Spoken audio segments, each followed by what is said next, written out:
Welcome you all in your favorite channel Let's Learn Simply. In the previous video we saw what is past tense and what are the types of past tense.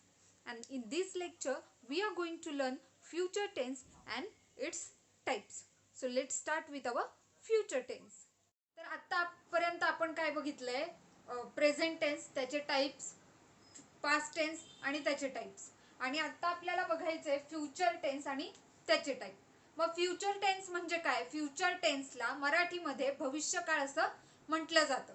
मग भविष्यकाळ म्हणजे काय की एखादी घटना असेल किंवा क्रिया असेल जी अजून चालू झालेली नाहीये, परंतु नंतर कधीतरी ती चालू होणार आहे किंवा घडणार आहे, त्याला म्हणतात भविष्यकाळ.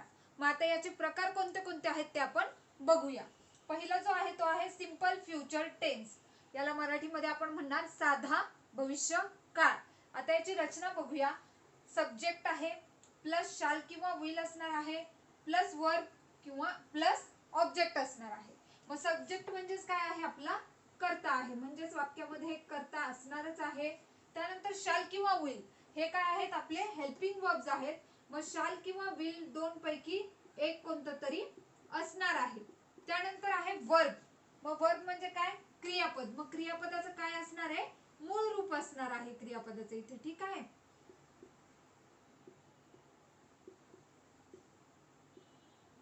आणि त्यानंतर आहे आपला ऑब्जेक्ट. ऑब्जेक्ट म्हणजेच कर्म, म्हणजेच वाक्यात घडणारी घटना जी आहे, क्रिया जी आहे ती कोणावर तरी घडत असते, ते असतं आपलं कर्म. मग ही रचना ज्या वाक्याची असेल ते वाक्य कोणतं असणार आहे? सिंपल फ्युचर टेन्सचं असणार आहे.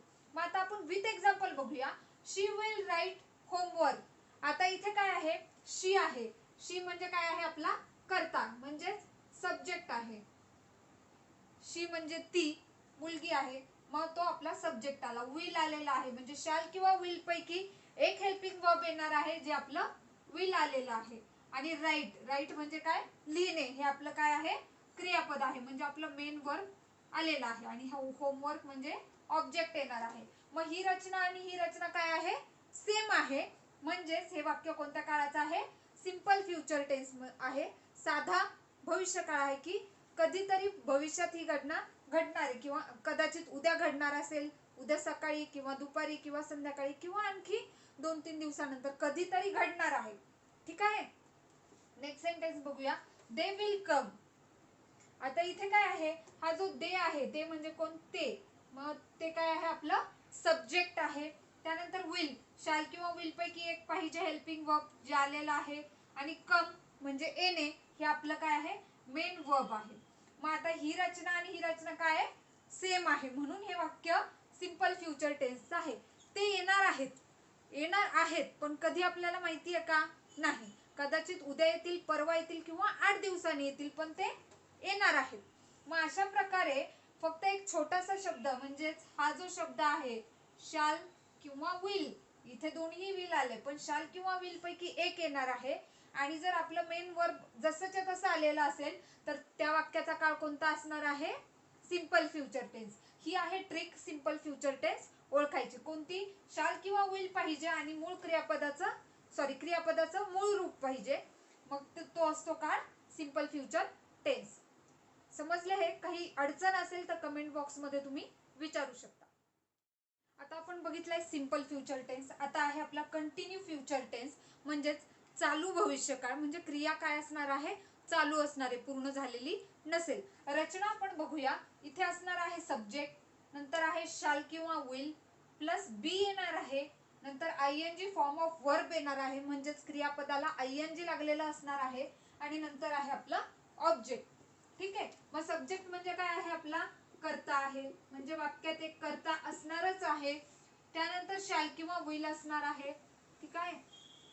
दोन्ही पैकी एक कोणताही सहाय्यकारी क्रियापद आलेला असेल. त्यानंतर बी हा शब्द येणार आहे. ठीक आहे. त्यानंतर आहे आयएनजी फॉर्म ऑफ वर्ब, म्हणजेच आपलं जे मूळ क्रियापद असणार आहे त्याला काय असणार आहे? आयएनजी लागलेला असणार आहे. मी फक्त आयएनजी लिहिते इथे. आणि नंतर आहे ऑब्जेक्ट. ऑब्जेक्ट म्हणजेच काय? कर्म. कोणावर तरी क्रिया घडत असते, ते असतं आपलं कर्म. मग आता ही जर रचना असेल एखाद्या वाक्यामध्ये तर ते वाक्य काय असणार आहे? Continue future tense. आता आपण विथ एक्झाम्पल बघूया. I shall be doing my homework. मग काय इथे काय सांगितलंय की मी माझा होमवर्क करेल. कधी करणार आहे सांगितलंय का? नाही, पण करेल मी. मग नंतर कधीतरी ती घटना घडणार आहे. मग आता हा जो आय आहे तो काय आहे? आपला सब्जेक्ट आहे, म्हणजेच कर्ता आहे. शॅल, विल किंवा शाल दोन पैकी एक हेल्पिंग वर्ब येणार आहे, शाल आलेला आहे. नंतर बी येणार सांगितलंय त्यांनी, ते आलेलं आहे. आणि आयएनजी फॉर्म ऑफ वर्ब म्हणजेच हे वर्ब आहे. डू काय आहे? वर्ब. डू म्हणजे करणे. मग त्याला काय झालंय? आयएनजी लागले, म्हणजे मेन वर्बचा आयएनजी फॉर्म इथे आलेला आहे. त्यानंतर माय होमवर्क हा आपला ऑब्जेक्ट आहे. मग ही रचना आणि ही रचना काय आहे? सेम आहे, आणि म्हणूनच या वाक्याचा काळ कोणता आहे? Continue future tense. Next sentence आपण बघूया. She will be cooking. ती कुकिंग करत असेल, म्हणजे काहीतरी बनवत असेल. कधी माहितीये का? नाही, पण कधीतरी ती बनवणार आहे. मग आता शी जे आहे ते काय आहे? आपला सब्जेक्ट आहे. त्यानंतर विल काय आहे? हेल्पिंग वर्ब आहे. नंतर बी येणार त्यांनी सांगितलंय, आलेला आहे. कुक म्हणजे अन्न शिजवणे किंवा बनवण्याची जी क्रिया असते ते. मग कुक, मग कुकला काय लागले? आयएनजी लागले. हा मेन वर्ब आहे आणि त्याला आयएनजी लागलेला आहे, म्हणजे मेन वर्बचा आयएनजी फॉर्म इथे आलेला आहे, ऑब्जेक्ट आलेलं नाही. मग ही रचना आणि ही रचना सेम आहे, म्हणून या वाक्याचा काळ कोणता आहे? Continue future tense. मग कंटिन्यू फ्युचर टेन्स ओळखायचा असेल तर आपल्याला काय ओळखता आलं पाहिजे? वाक्यामध्ये शाल किंवा विल पाहिजे, बी पाहिजे आणि मेन वर्बला आयएनजी फॉर्म पाहिजे. आयएनजी फॉर्म हा चालू काळाचा सगळ्यात महत्वाची गोष्ट आहे चालू काळ ओळखण्यासाठी. जर आयएनजी असेल आणि इकडे विल असेल किंवा शाल असेल तर तो काळ कोणता असणार आहे? चालू भविष्यकाळ, कंटिन्यू फ्युचर टेन्स. हे समजलं असेल, आणि जर काही प्रॉब्लेम असेलच तर कमेंट मध्ये तुम्ही मला विचारू शकता. आता आपल्याला बघायचं आहे परफेक्ट फ्युचर टेन्स, म्हणजेच पूर्ण भविष्य काळ. म्हणजे यामध्ये काय असणार आहे? जी क्रिया आहे आपली किंवा घटना आहे ती पूर्ण झालेली असेल, काहीतरी काळ वेळ दिलेली असेल, त्या वेळेत ती पूर्ण झालेली असणार आहे, भविष्य काळातच. ठीक आहे. आता रचना बघूया. सब्जेक्ट प्लस शॅल किंवा will plus have plus ED form of verb plus object. आता सब्जेक्ट म्हणजे काय आहे? आपला कर्ता, म्हणजेच वाक्यामध्ये काय असणार आहे? एक कर्ता असणार आहे. त्यानंतर आहे शॅल किंवा विल, हेल्पिंग वर्ब्स आहेत. या दोन पैकी कोणताही एक हेल्पिंग वर्ब असणारच आहे आपल्या वाक्यामध्ये. त्यानंतर आहे हॅव. हॅव आपल्या वाक्यामध्ये कंपल्सरी येणार आहे. परफेक्टच्या वाक्यात हॅव कंपल्सरी येते.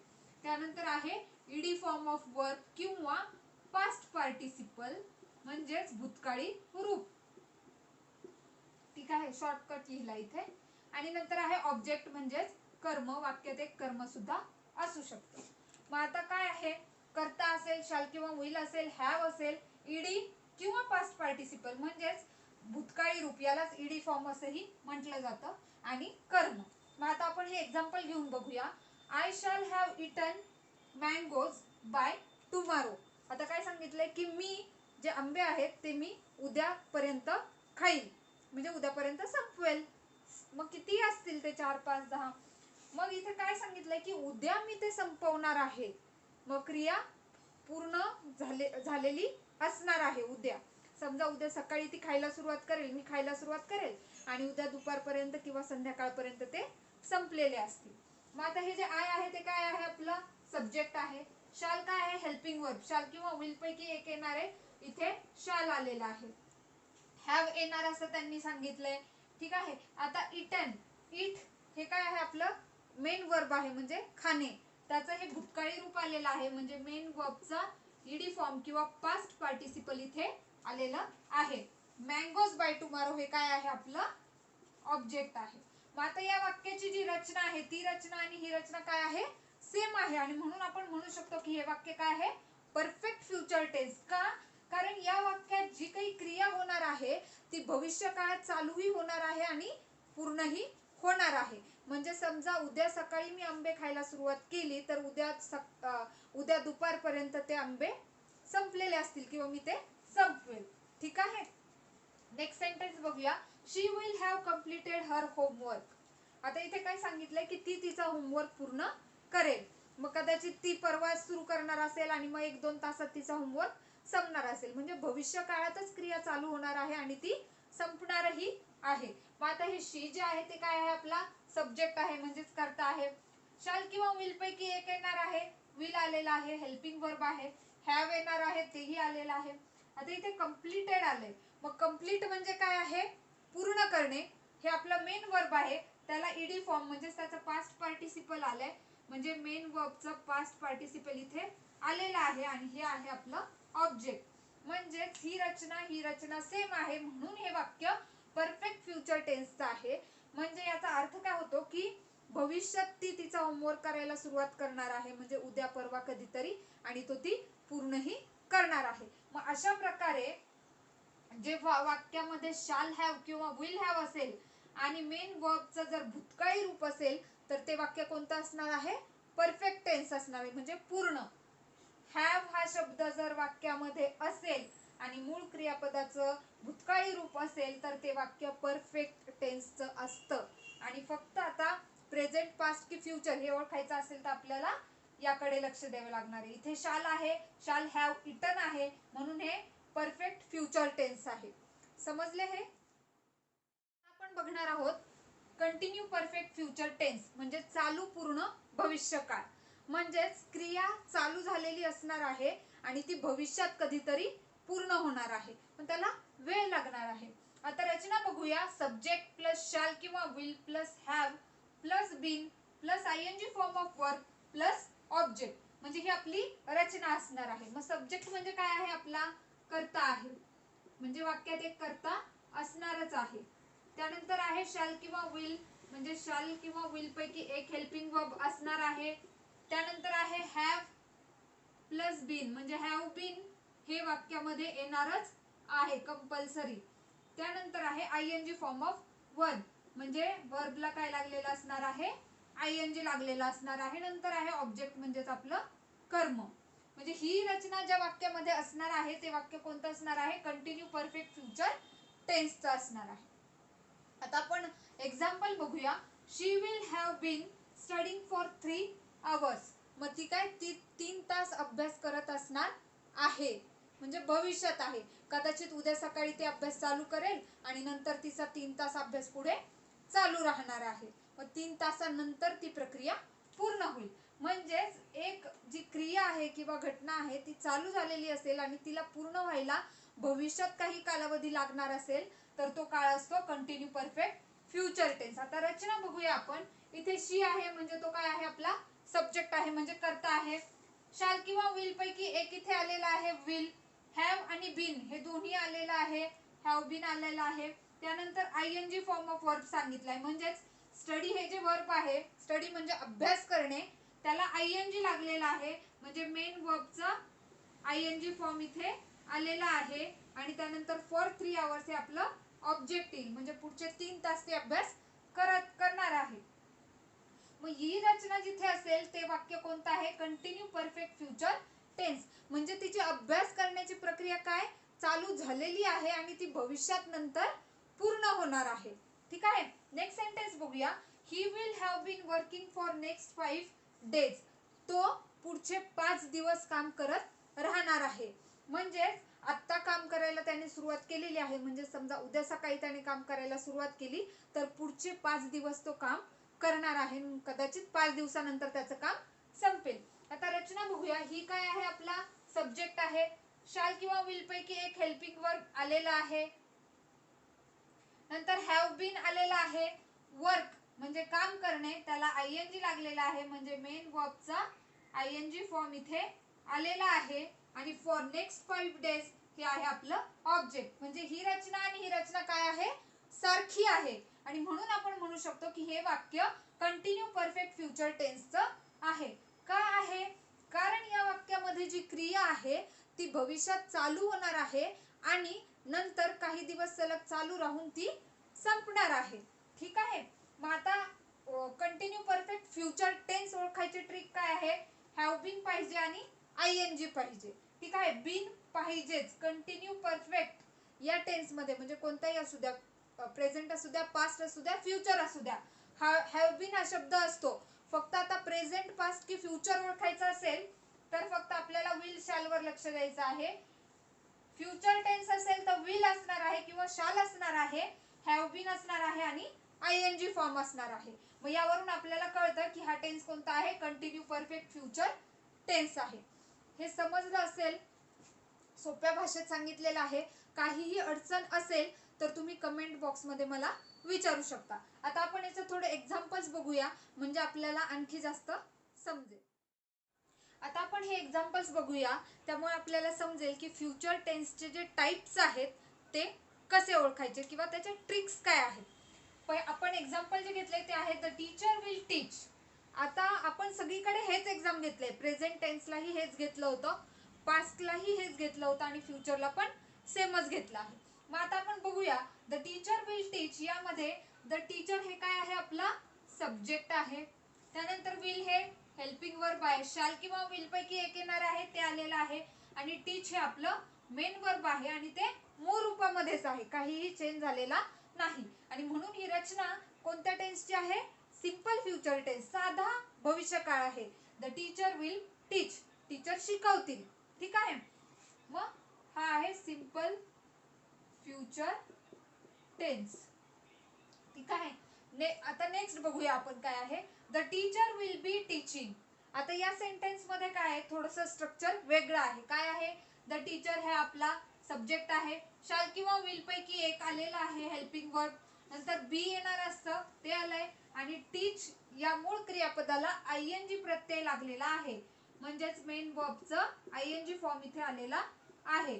आणि मग जेव्हा आयएनजी येत असतं, मेन वर्बला आयएनजी लागतं, तो काळ कोणता असतो, चालू असतो. मग आता फ्युचर कसा, तर इथे विल आहे म्हणून हा चालू भविष्यकाळ आहे, म्हणजेच कंटिन्यू फ्युचर टेन्स.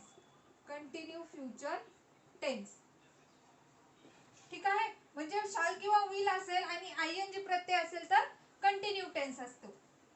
नंतर आहे द टीचर विल हॅव टॉट. आता यामध्ये काय आहे, द टीचर जे आहे तो आपला सब्जेक्ट आहे, ऍज युजल सगळीकडे सब्जेक्टच आहे. त्यानंतर विल हे हेल्पिंग वर्ब आहे. त्यानंतर हॅव आलेला आहे. टॉट म्हणजे टीचचं हे भूतकाळी रूप आहे, म्हणजेच मेन वर्बचं पास्ट पार्टिसिपल हे आलेलं आहे. मग जेव्हा एखाद्या वाक्यामध्ये मेन वर्बचं पास्ट पार्टिसिपल असेल आणि त्या वाक्यामध्ये विल हॅव किंवा शॅल हॅव असेल तर ते वाक्य कोणत्या काळाचं असतं, परफेक्ट फ्युचर टेन्स, म्हणजेच पूर्ण भविष्यकाळ. जेव्हा हॅव आणि मेन वर्बचं भूतकाळी रूप असतं तेव्हा तो काळ पूर्ण असतो. मग पूर्ण हा कोणता आहे, भविष्य आहे. कशावरून, कारण विल आहे, म्हणून हे वाक्य परफेक्ट फ्युचर टेन्सचं आहे. नेक्स्ट सेंटेन्स बघूया, the teacher will have been teaching. मग द टीचर ऍज युजल आपलं काय आहे, सब्जेक्ट आहे, विल हेल्पिंग वर्ब आहे, हॅव बीन प्रत्येक वाक्यात चालू पूर्ण भविष्यकाळ, चालू पूर्ण जे काळ असतील त्यामध्ये विल हॅव बीन येणारच आहे कंपल्सरी, ते आलेलं आहे. आणि टीच या मुख्य क्रियापदाला आयएनजी लागलेला आहे, म्हणजे मेन वर्बचं कोणतं रूप आलेलं आहे इथे, आयएनजी वाला प्रत्यय आलेला आहे. म्हणजेच या वाक्याकडे जर आपण पाहिलं तर आपल्याला समजतंय की हॅव बीन आहे आणि आयएनजी आहे, म्हणून हे वाक्य कोणतं आहे, चालू पूर्ण काळाचं आहे. पण आता फ्युचर कशावरून, शाल किंवा विल आलेला आहे आणि म्हणून हा काळ कोणता आहे, चालू पूर्ण भविष्यकाळ, कंटिन्यू परफेक्ट फ्युचर टेन्स. कशावरून, विल हॅव बीन आणि आयएनजी आहे म्हणून. मग आता आपल्याला हे समजतंय की जर वाक्यामध्ये फक्त शाल किंवा विल असेल आणि मूळ क्रियापद जे आहे ते जसंच्या तसं असेल तर तो कोणता काळ असणार आहे, सिंपल फ्युचर टेन्स असणार आहे. जर वाक्यामध्ये विल आहे, बी आहे आणि आयएनजी आहे तर तो काळ कोणता असणार आहे, कंटिन्यू परफेक्ट असणार आहे. बी असतं, आयएनजी प्रत्यय असतो आणि शाल विल पैकी एक असणार आहे. नेक्स्ट बघा, विल हॅव आणि टॉट म्हणजे हॅव येईल आणि मूळ क्रियापदाचं भूतकाळी रूप जर आलं तर तो परफेक्ट फ्युचर टेन्स होणार आहे, विल आहे म्हणून फ्युचर आहे, समजलं. त्यानंतर विल हॅव बीन आणि टीचिंग म्हणजे विल हॅव बीन आलं आणि आयएनजी प्रत्यय जर लागला मेन वर्बला तर तो काळ असणार आहे कंटिन्यू परफेक्ट फ्युचर टेन्स. मग अशा प्रकारे हे छोटे छोटे जर ट्रिक्स लक्षात ठेवल्या तर आपल्याला सहजपणे काळ ओळखता येतो. अपेक्षा आहे की हे तुम्हाला समजलं असेल. काहीही अडचण असेल तर तुम्ही कमेंट बॉक्स मध्ये मला विचारू शकता. Thanks for watching. If you like the video, hit the like button. Leave your comment. And if you are new here, don't forget to subscribe the channel. Press the bell icon and get the notifications of new videos. And don't forget to share the videos with needy students. Thank you.